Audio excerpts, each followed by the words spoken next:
So this is my installation of the Permafence. Overall, I'm very happy with the whole system and the product. I found there was very little information on installing it to any kind of level of detail. So I just wanted to kind of help people maybe a little bit with that and show the kind of downsides and the plus points. But it's a very solid fence. I think it looks great. Once you know what you're doing, easy to put together. So that's what one side looks like. You need to bear in mind that the rear of the fence won't look the same with the way the pitches of the slopes are. You need to bear in mind that when you're measuring out the panels, it kind of this much overlaps on each panel, so it won't be the same height as what you maybe initially thought of. Something that I've not yet cleaned off, a lot of the panels came covered in oil as well, so they kind of need a good clean off some parts of it.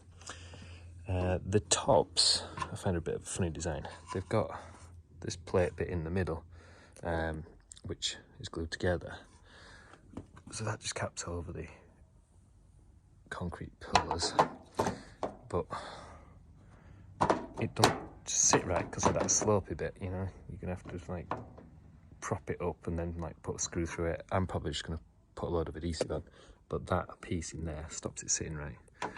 Bit of a funny design. The first order that came with all the parts, there were loads of damaged parts. It was terribly packaged. I couldn't believe it, really. All scratched, dinted, and it was just like ridiculous. So I had to get several panels replaced, and then when some of those came, they were damaged, and then they did another delivery because I needed the top pieces, and I got the post covers separate. So they replaced everything. They were great at dealing with all that, but there were some hurdles. Now, when you put in these side pieces on, which is what everything slots into, it's best to leave a good gap at the bottom. So you want to measure that to where the top of the fence is going to be. I might actually raise that up slightly. As I say, I've not glued them in place, because if that's right down to the bottom, there's no support for this top piece. So bear that in mind. Now, I actually cut down this fence panel, so all of these have been trimmed with a fine bit steel angle grinder. Also, the concrete base I cut down as well, so just to get the right width of fence that I needed, because there's pipes underneath the ground. So yeah, basically started off by getting the 3 concrete pillars in, of which I ended up cutting down a bit because I didn't want the fence as high as what I originally thought.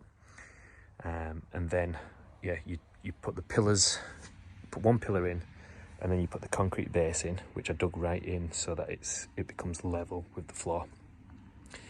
And then you put the next post in, then you put the concrete kickboard in, and then you put the other post in, and you know everything fits then, and you just get them nice and straight. And then once you've got all that in set, drop each panel in at a time, and you've got a good fence. So yeah, overall, I'm happy with it.